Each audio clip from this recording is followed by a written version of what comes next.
Hallo und herzlich willkommen zu einer neuen Folge von Boxenluder, dem Formel 1 Podcast. Formel 1, da fahren doch nur Autos im Kreis. Wenn du diesen Satz auch schon mal gehört hast oder ihn vielleicht sogar selbst gesagt hast, dann ist diese Folge genau richtig für dich.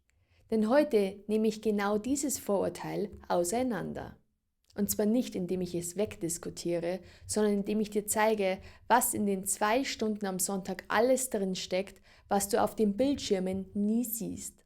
Und ich fange sogar mit dem stärksten Argument der Kritiker an. Monaco. Das berühmteste Rennen der Welt und gleichzeitig das Rennen, bei dem der Sieger oft schon am Samstag feststeht. Dieses Jahr, im Juni 2026, hat Kimi Antonelli in Monaco die Pole geholt und am Sonntag gewonnen. Wenig überraschend, sagen die Kritiker. Aber genau da wird es spannend. Warum steht der Sieger schon am Samstag fest? Und warum ist das kein Beweis für Langeweile, sondern der Beweis, dass das eigentliche Rennen ganz woanders stattfindet? Hier schon mal eine Zahl zum Festhalten. Ein modernes Formel-1-Auto trägt rund 300 Sensoren und funkt 1,1 Millionen Datenpunkte pro Sekunde an die Box. Während du dich also fragst, warum keiner überholt, verarbeiten 11 Teams mit 22 Autos gerade einen Datenstrom, gegen den die meisten Rechenzentren blass aussehen.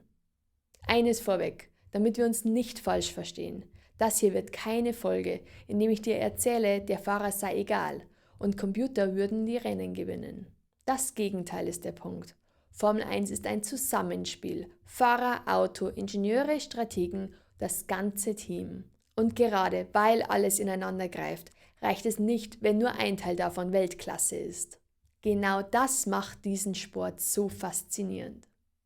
In den nächsten Minuten zeige ich dir die Ebenen dieses Zusammenspiels, die Ingenieure und ihre Daten, das unsichtbare Team in den Fabriken, die Strategie, die das Rennen mitentscheidet, die Frage, was der Fahrer in diesem System wirklich ist und am Ende Monaco als Kronzeuge dafür, dass Autos im Kreis die vielleicht falscheste Beschreibung ist, die es für diesen Sport gibt. Fangen wir mit dem an, was du siehst, das Auto, und dem, was du nicht siehst, die Daten, die es produziert. Rund 300 Sensoren stecken in so einem Auto. Die messen alles. Reifentemperaturen an mehreren Punkten pro Reifen, Bremstemperaturen, Öldruck, Gehkräfte, den Lenkwinkel, jede Bewegung der Aufhängung. Zusammen ergibt das diesen Datenstrom von 1,1 Millionen Datenpunkten pro Sekunde, der live an die Box übertragen wird und von dort weiter in die Fabrik. Die Formel 1 kombiniert diese Live-Daten mit über 70 Jahren historischer Renndaten, um Strategien und Prognosen in Echtzeit zu rechnen. Das heißt, während der Fahrer mit 300 km/h auf die nächste Kurve zufährt, wissen die Ingenieure am Kommandostand schon, ob sein linker Vorderreifen 2 Grad zu heiß ist, bevor er es selbst spürt. Ein Formel-1-Auto ist kein Auto mit ein bisschen Elektronik. Es ist ein fahrendes Messlabor, das eine Rennstrecke schneller umrundet als jedes andere Fahrzeug. Zweites Beispiel, und das ist mein Lieblingsfakt für alle, die sagen, Formel 1 sei technisch irrelevant. Der Motor. Die Hybridantriebe der vergangenen Ära haben als erste Verbrennungsmotoren überhaupt die Marke von 50% thermischen Wirkungsgrad geknackt. Mercedes hat das auf seinem Prüfstand offiziell nachgewiesen. Zum Vergleich, dein Auto in der Garage liegt bei rund 30%. Die besten Hybrid-Straßenmotoren schaffen etwas über 40%. Und die alten V8-Sauger der Formel 1? 29%. Innerhalb von 10 Jahren hat dieser Sport also mehr Effizienzfortschritt erzwungen als die Straßenautoindustrie in Jahrzehnten. Und seit dieser Saison, seit 2026, geht es noch einen Schritt weiter. Neue Antriebe mit einer 50:50 Aufteilung zwischen Verbrenner und Elektromotor, betrieben mit 100% nachhaltigem Kraftstoff. Genau diese Regeln haben Honda zurück in die Formel 1 geholt und Audi und Ford überhaupt erst reingebracht. Konzerne investieren keine Milliarden in Autos, die im Kreis fahren. Sie investieren in das härteste Entwicklungslabor der Welt. Und wie permanent hier geschraubt wird, zeigt schon das nächste Jahr. Diese 50:50 Aufteilung bleibt nämlich nicht so. Ab 2027 verschiebt die Formel 1 sie wieder zurück in Richtung 60:40. Etwas mehr Verbrenner, etwas weniger Elektro. Ganz konkret, Der Verbrenner bekommt rund 50 Kilowatt mehr, der Elektroanteil wird von 350 auf 300 Kilowatt zurückgenommen. Der Grund ist typisch für diesen Sport. Die Fahrer wollen weniger Energiemanagement und mehr natürliches Vollgas. Und den Autos soll auf den langen Geraden nicht die Puste ausgehen. Stillstand gibt es hier eben nie. Drittes Beispiel. Und das ist die perfekte Miniatur für diesen ganzen Sport. Der Boxenstopp. Der Weltrekord steht bei 1,8 Sekunden. McLaren Katar 2023 am Auto von Lando Norris. 1,80 Sekunden für Auto anheben, 4 Räder ab, 4 neue drauf, Auto runter, los. Rund 20 Menschen, jeder mit exakt einer Aufgabe, choreografiert auf die Hundertstel Sekunde. Und damit du siehst, wie brutal das Niveau ist. Der schnellste Stopp der kompletten Saison 2025 war 1,91 Sekunden, wie der McLaren für Oscar Piastri in Monza. Selbst die Besten der Welt kommen an ihren eigenen Rekord jahrelang nicht wieder ran. Diese letzte Zehntelsekunde ist ein Forschungsprojekt. Halten wir also fest, auf Ebene 1 ist die Formel 1 ein Echtzeit-Datenexperiment, ein Antriebslabor und eine Präzisionschoreografie. Aber das alles passiert noch an der Strecke. Jetzt wird's wirklich interessant, denn die meisten Menschen, die ein Rennen gewinnen, sind gar nicht vor Ort. Hier kommt das Eisbergprinzip der Formel 1. Was du am Sonntag siehst, sind 2 Autos pro Team und ein paar Mechaniker. Was du nicht siehst, ein Top-Team beschäftigt weit über 1000 Menschen. Aber das Reglement erlaubt nur einer kleinen Gruppe am Rennwochenende operativ am Auto zu arbeiten. Jahrelang waren das maximal 58 Personen. Für 2026 wurde das Limit einmalig auf 60 angehoben, weil die neuen Autos so viel Arbeit machen. Lass dir das mal auf der Zunge zergehen. Über 1000 Mitarbeiter und rund 60 dürfen ans Auto. Wo sind die anderen? Die sitzen in der Fabrik. Mercedes nennt es Race Support Room in Brackley. Im Teamjargon Mission Control wie bei der NASA. Bis zu 30 Ingenieure sitzen dort während jeder Session. Reifenspezialisten, Systemingenieure, Aerodynamiker und allein 5 Strategen, die parallel zum Rennen durchrechnen, was die beste nächste Entscheidung ist. Die sehen dieselbe Telemetrie wie die Kollegen an der Strecke, oft sogar mit mehr Ruhe und mehr Rechenleistung und funken ihre Erkenntnisse an den Kommandostand. Wenn du also einen Renningenieur am Funk hörst, die Antwort, die er gibt, kommt manchmal aus einem Raum, der 5000 Kilometer entfernt ist. Und jetzt die Logistik. Das ist der Teil, der mich ehrlich gesagt am meisten fasziniert, weil er ein reines Planungsproblem ist. Monate bevor überhaupt ein Rad rollt. Die Formel 1 fährt geplant 2026 24 Rennen auf 5 Kontinenten. Wie kriegt man eine komplette Garage, Hospitality, Werkzeuge, Ersatzteile rechtzeitig um die Welt? Die Antwort: gar nicht. Jedenfalls nicht mit einem Set. Die Teams schicken 5 bis 6 identische Seefrachtsets auf verschiedenen Routen rund um den Globus. Während in Melbourne gefahren wird, ist Set 2 schon auf dem Weg nach Asien und Set 3 Richtung Amerika. Ein Container ist 45 bis 60 Tage unterwegs und kostet je nach Route 30 bis 60.000 US-Dollar. So ist immer schon ein Set unterwegs zum nächsten Ort, während am anderen aktuell noch gefahren wird. Und geplant wird das ein Jahr im Voraus. Alles Rennkritische dagegen, Chassis, Motoren, Elektronik und vor allem die neuesten Teile, fliegt. DHL setzt für ein Überseerennen typischerweise 5 Boeing 777 Frachter ein. Sonntagabend fällt die Zielflagge und am Montag um 10 Uhr ist die Luftfracht meist schon unterwegs zur nächsten Strecke. Und hier schließt sich der Kreis zur Entwicklung. Wenn in der Fabrik ein neuer Heckflügel entsteht, muss Wochen vorher entschieden werden, zu welchem Rennen er kommt, abgestimmt auf die Streckencharakteristik. Monza braucht so wenig Abtrieb wie möglich, Monaco das komplette Gegenteil. Die Entscheidung, welches Teil fliegt wann wohin, ist Teil der Rennstrategie, bevor jemand überhaupt im Auto sitzt. Das Ganze passiert übrigens nicht mit unbegrenztem Geld. Seit 2026 liegt die Budgetobergrenze bei 215 Millionen Dollar pro Team und Jahr. Klingt nach einer Erhöhung gegenüber den alten 135 Millionen, ist aber im Kern eine Neuberechnung. Die Inflation und früher ausgenommenen Kostenblöcke eingerechnet. Der Punkt ist, Jedes Team spielt dieselben Optimierungsspiele. Es gewinnt nicht der, der am meisten ausgibt, sondern der, der am klügsten priorisiert. Nur damit das klar ist, alles, was ich bis hierhin erzählt habe, die Sensoren, Mission Control, die Frachtsets, die Teileplanung, das ist alles passiert, bevor das Rennen überhaupt startet. Autos fahren im Kreis beschreibt ungefähr die letzten 5% dieser Maschinerie. Kurz in eigener Sache, bevor es weitergeht. Wenn dich das bis hierhin gepackt hat, dann lass mir bitte ein Abo da. Das kostet dich 2 Sekunden und hilft dem Kanal riesig und danach wird's richtig gut. Jetzt kommt der Teil, in dem das Rennen wirklich entschieden wird. Reifen und Strategie. Kommen wir zum Sonntag.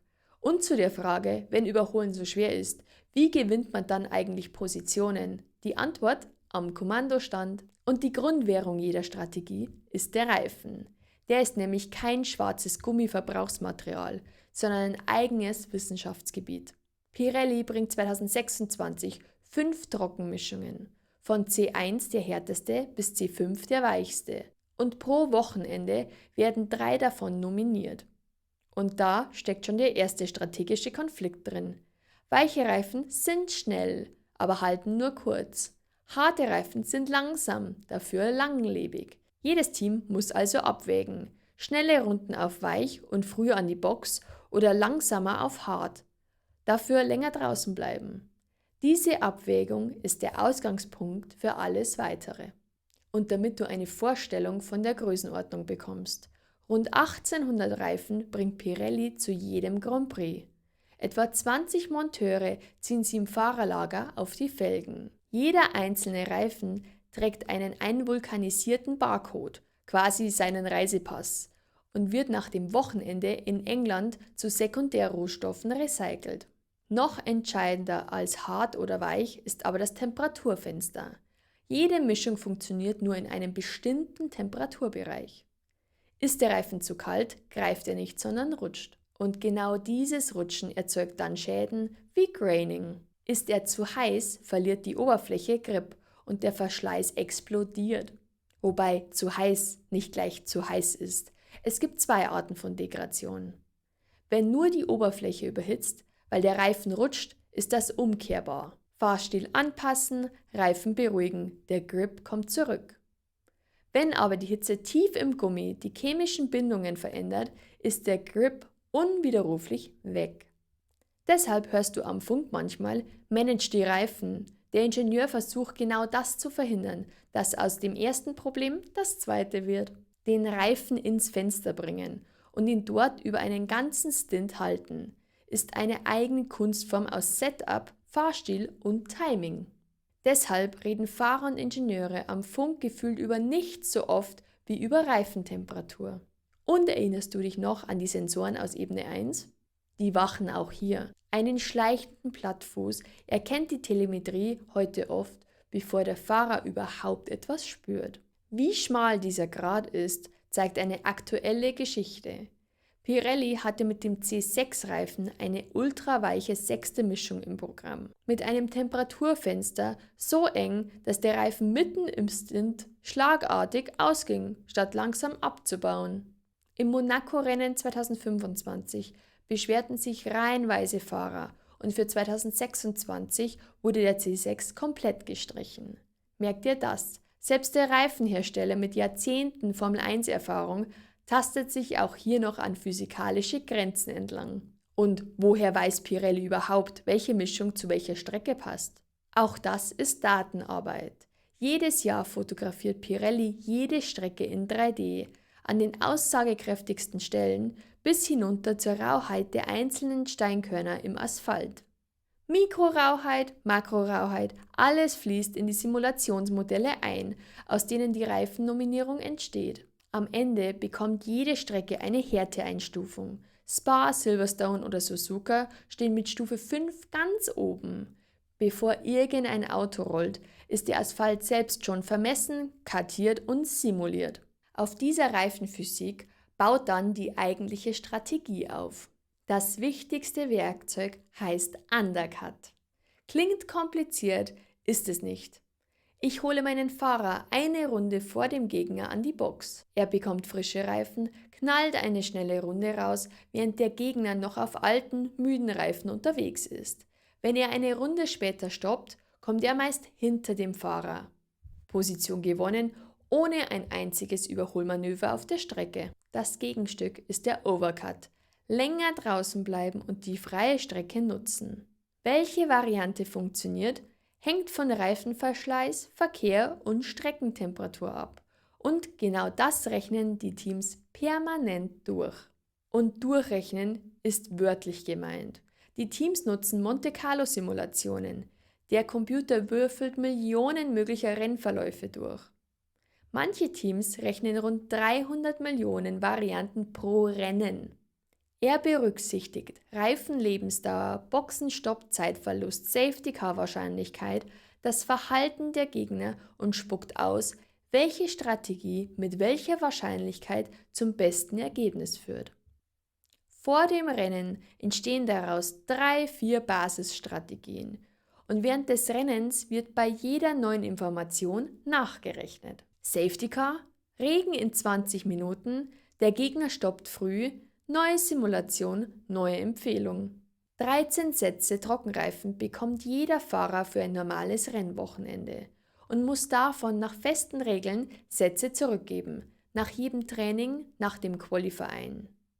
Wer am Freitag zu viele weiche Sätze verheizt, dem fehlt am Sonntag buchstäblich eine Strategieoption.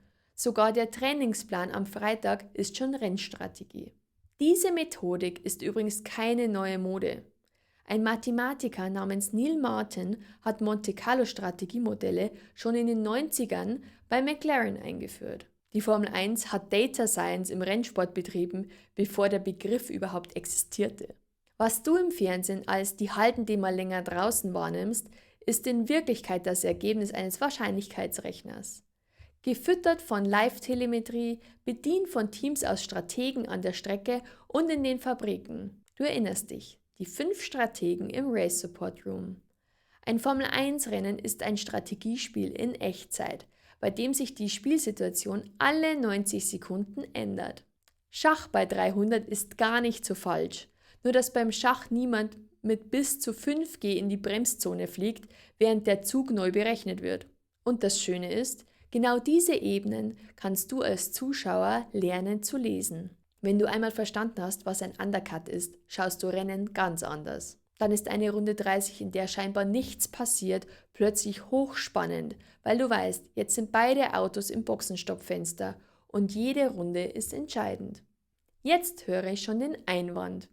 Moment mal, Daten, Fabrik, Simulationen, Strategie, ist der Fahrer dann überhaupt noch wichtig? Und diese Frage will ich nicht nebenbei abhandeln, denn die Antwort ist das Herzstück dieser Folge, aber nicht als einsamer Held, sondern als Teil des Zusammenspiels. Formel 1 ist kein reiner Fahrersport und kein reiner Ingenieurssport. Gewonnen wird an der Schnittstelle, wenn Fahrer, Autos, Ingenieure und Team zusammenpassen. Und wenn sie es nicht tun, hilft weder das beste Auto noch der beste Fahrer. Dafür gibt es kein besseres Labor wie die Formel 1 selbst, denn hier sitzen 2 Fahrer im praktisch identischen Auto. Gleiches Material, gleiche Daten, gleiches Team. Läuft der eine vorne und der andere hinten, dann kann es nur eine Ursache haben, wie gut Fahrer und Auto zusammenpassen. Beispiel 1. Daniel Ricciardo kommt 2021 mit 7 Grand Prix-Siegen im Gepäck zu McLaren. Einer der besten Überholer seiner Generation und scheitert. Nicht, weil er das Fahren verlernt hätte. Sein Fahrstil, viel Kurvenspeed mitnehmen, statt spät und brutal zu bremsen, harmonisiert einfach nie mit diesem Auto. Er selbst sagte, sein natürlicher Stil passe nicht zu dem, was die Maschine verlangt. Und daneben, Lando Norris im praktisch identischen Auto fährt Podium um Podium. Das Verrückte daran, Ricciardo gewinnt in diesem McLaren sogar noch ein Rennen. Monza 2021, an einem perfekten Wochenende sein 8. Sieg. Aber die Ausnahme bestätigt die Regel. Nach 2 Jahren war der Vertrag vorzeitig beendet. Ein Fahrer, der Rennen gewinnen kann, im falschen Auto plötzlich im Mittelfeld. Das Auto muss dem Fahrer liegen und das ist keine Floskel, sondern messbare Physik. Beispiel 2, noch drastischer. Sergio Perez neben Max Verstappen. 2024. Identisches Material. Verstappen holt in diesem Auto seinen 4. WM-Titel. Perez erlebt im selben Auto ein katastrophales Jahr, monatelang ohne Podium und ist am Saisonende seinen Platz los. Der entscheidende Punkt. Das Auto hatte ein extrem schmales Betriebsfenster. Verstappen konnte damit umgehen, Perez nicht. Sogar Verstappen selbst hatte ihn verteidigt. Das Auto mache Perez schlechter, als er wirklich ist. Merkst du, was das bedeutet? Selbst auf allerhöchstem Niveau entscheidet nicht der Fahrer allein und nicht das Auto allein, sondern ob beide zueinander passen. Und das Zusammenspiel geht noch tiefer. Denn der Fahrer ist nicht nur derjenige, der das Paket über die Strecke trägt, er ist auch der wichtigste Sensor des ganzen Systems. Sein Feedback entscheidet, in welche Richtung entwickelt wird, welches Setup funktioniert, welchem Datenpunkt man traut. Die 300 Sensoren messen, was das Auto tut, nur der Fahrer spürt, was es tun könnte. Und wenn am Ende in Monaco 43.000stel über die Pole entscheiden, dann hat das System das Auto gebaut. Aber diese letzten Tausendstel kommen von einem Menschen, der bereit ist, Millimeter neben der Leitplanke ans Limit zu gehen. Und jetzt die Königsfrage, die ganz große Kunst dieses Sports. Was passiert, wenn Fahrer und Ingenieure sich widersprechen? Wenn der Fahrer sagt, das Auto ist unfahrbar und die Daten sagen, das Konzept ist schnell. Genau das ist Mercedes passiert, dem erfolgreichsten Team der Hybrid-Ära. 2022 bringen sie ihr radikales Zero-Pod-Konzept, das Auto praktisch ohne Seitenkästen. Die Fahrer werden durchgeschüttelt, das Auto hüpft, Hamilton steigt nach dem Rennen mit Rückenschmerzen aus. Die Fahrer melden Runde für Runde, so geht das nicht. Aber die Simulationen sagen etwas anderes. Wenn wir das Hüpfen in den Griff kriegen, ist dieses Auto schneller als Ferrari und Red Bull. Und Mercedes glaubt den Simulationen über ein Jahr lang. Sie nehmen das Konzept sogar mit ins nächste Auto. Erst Mitte 2023 kommt die Kehrtwende. Konzept beerdigt konventionelle Seitenkästen. Und die Titel in diesen Jahren gehen an Red Bull. Daten wirken objektiv, aber Daten kommen aus Modellen, aus dem Windkanal, aus Simulationen. Und wenn das Modell nicht zur Realität passt, produziert es mit voller Präzision das falsche Ergebnis. Der Fahrer ist in diesem System die Realitätsinstanz. Aber, und das ist der Punkt, auch das Gefühl kann täuschen. Deshalb ist die eigentliche Königsdisziplin keine technische, sondern eine menschliche. Eine Organisation zu bauen, die entscheiden kann, wem sie wann glaubt, dem Popometer oder dem Petabyte. Die besten Teams sind nicht die mit den besten Daten oder den besten Fahrern. Es sind die, bei denen beide Seiten einander zuhören. Und das Beste ist, dieses Zusammenspiel kannst du in jedem Rennen live mithören. Im Teamfunk. Der Funk ist die hörbare Schnittstelle zwischen Fahrer und Ingenieuren und er hat seine eigene Sprache. Box, Box heißt sofort an die Box kommen. Das Wort ist kurz, unverwechselbar und geht im Lärm nicht unter, anders als Pit. Und jetzt halte ich fest, sehr wahrscheinlich stammt es ausgerechnet vom deutschen Wort Boxenstopp. Ein Wort, das uns in diesem Podcast naturgemäß besonders am Herzen liegt. Wenn du genauer hinhörst, entdeckst du das ganze System in einzelnen Sätzen. Plan B ist keine vage Idee, sondern eine vorab durchrechnete Reifen- und Stoppsequenz. Die Teams wechseln den kompletten Schachplan mit 2 Worten, ohne der Konkurrenz etwas zu verraten. Codes wie Strat 5 schalten Motor- und Energiemodi. Warum so kryptisch? Weil der Funk mitgeschnitten, im TV gesendet und von allen Gegnern mitgehört wird. Jeder Funkspruch ist das Endprodukt dieser ganzen Folge. Millionen Datenpunkte, 30 Leute in Mission Control, Monte Carlo Simulationen, verdichtet auf 2 Worte an einen Menschen bei 300 km/h. Und die Antwort des Fahrers liefert das, was keine Telemetrie messen kann. Womit wir beim Finale wären. Denn es gibt eine Strecke, auf der all das, Fahrkunst, Daten, Vorbereitung, Strategie, so konzentriert zusammenkommt wie sonst nirgendwo. Die Strecke, auf der angeblich nichts passiert. Monaco. Das engste Streckenlayout im Kalender. Leitplanken statt Auslaufzonen. Kaum eine echte Gerade. Die nackten Zahlen. Im Schnitt gibt es in Monaco nur rund ein Dutzend Überholmanöver pro Rennen. Zum Vergleich, Spa liegt bei über 30, Shanghai bei über 50 und bis einschließlich 2025 wurden 33 von 71 Monaco Grand Prix vom Pole-Setter gewonnen. Die höchste Quote aller Strecken. Nirgendwo korreliert der Startplatz so stark mit dem Endergebnis. Die Kritiker sagen, siehst du, langweilig. Ich sage, schau genauer hin. Wenn Überholen am Sonntag fast unmöglich ist, dann verschiebt sich das komplette Rennwochenende nach vorne. Ins Qualifying, in die Vorbereitung, in die Strategie. Monaco ist nicht das Rennen, in dem nichts passiert. Monaco ist das Rennen, in dem alles vorher passiert. Das Qualifying in Monaco ist die vielleicht höchste Kunstform dieses Sports. Eine einzelne Runde, Millimeter neben der Leitplanke, bei der ein einziger kleiner Fehler das komplette Wochenende beendet. Dieses Jahr hat Kimi Antonelli die Pole geholt, mit 43 Tausendstel Vorsprung auf Max Verstappen. 43 Tausendstel nach 3,3 Kilometern Häuserschlucht. Und am Sonntag hat er das Rennen von der Pole aus gewonnen, als jüngster Monaco-Sieger der Geschichte. Das Rennen war mal wieder am Samstag entschieden. Und jetzt erzähle ich dir 3 Monaco-Geschichten, die zeigen, dass genau das der Punkt ist. 3 Geschichten, 3 Ebenen dieser Folge.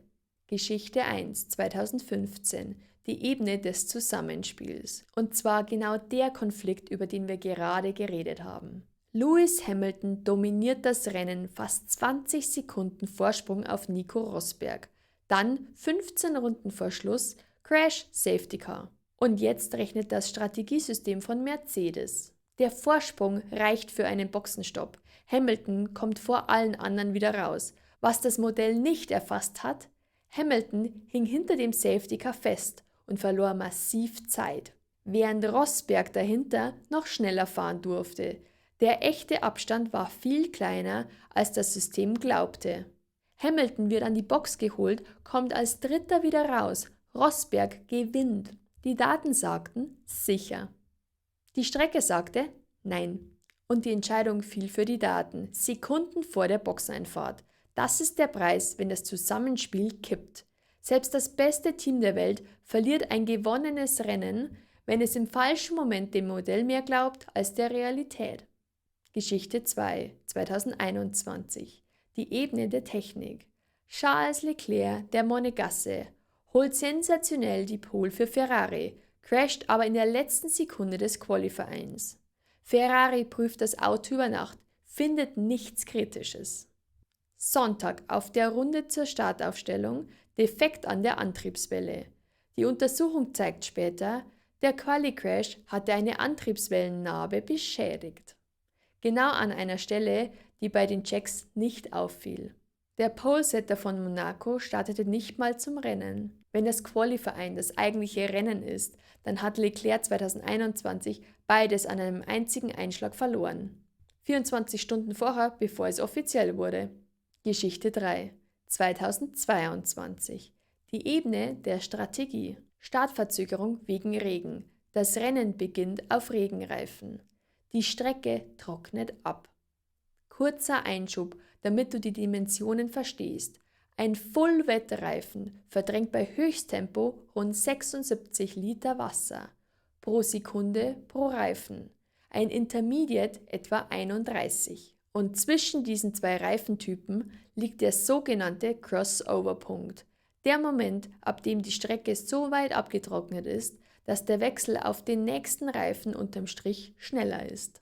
Diesen Punkt zu treffen, ist die hohe Kunst, denn eine Strecke trocknet nie gleichmäßig ab.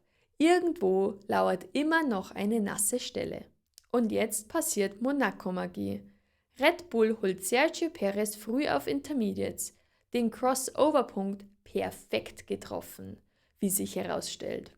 Ferrari dagegen verheddert sich beim Doppelboxenstopp, Leclerc wird durchgewunken, wieder reingerufen, verliert entscheidende Sekunden und fällt von der Pole auf Platz 4. Perez gewinnt das Rennen, indem er auf der Strecke praktisch niemanden überholt hat. Gewonnen hat der bessere Wahrscheinlichkeitsrechner und das Team, das unter Druck fehlerfrei exekutiert hat.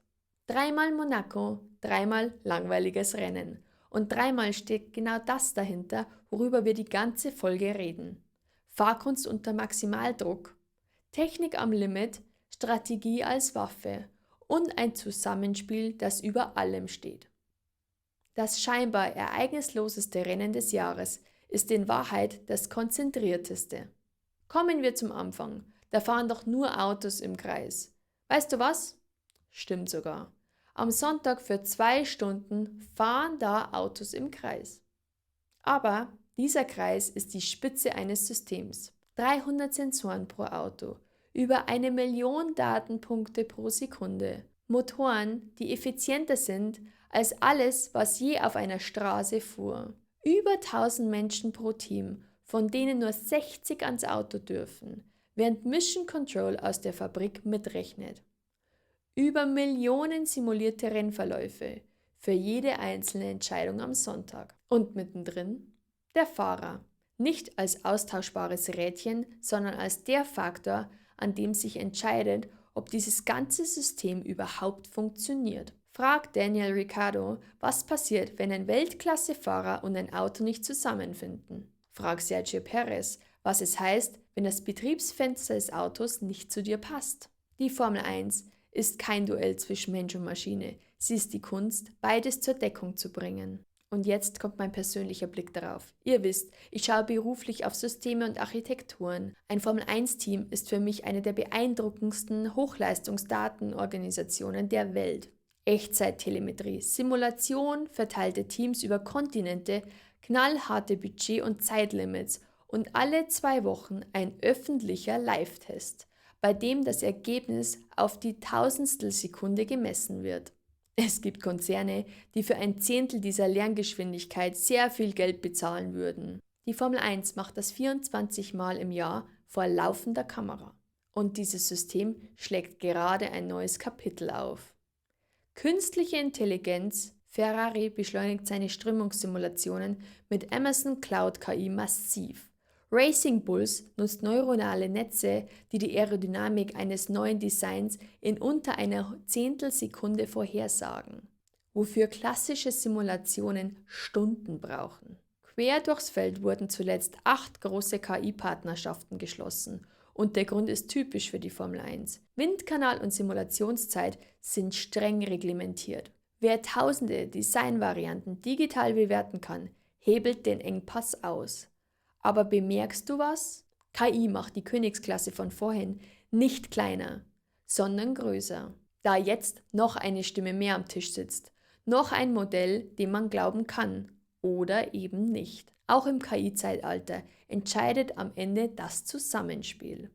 Wenn du also nächstes Mal ein Rennen schaust, und sei es ein Monaco-Rennen, in dem nichts passiert, dann probier mal Folgendes.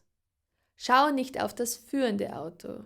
Schau auf die Rundenzeiten im Mittelfeld, auf die Reifenwahl, auf das Boxenstoppfenster.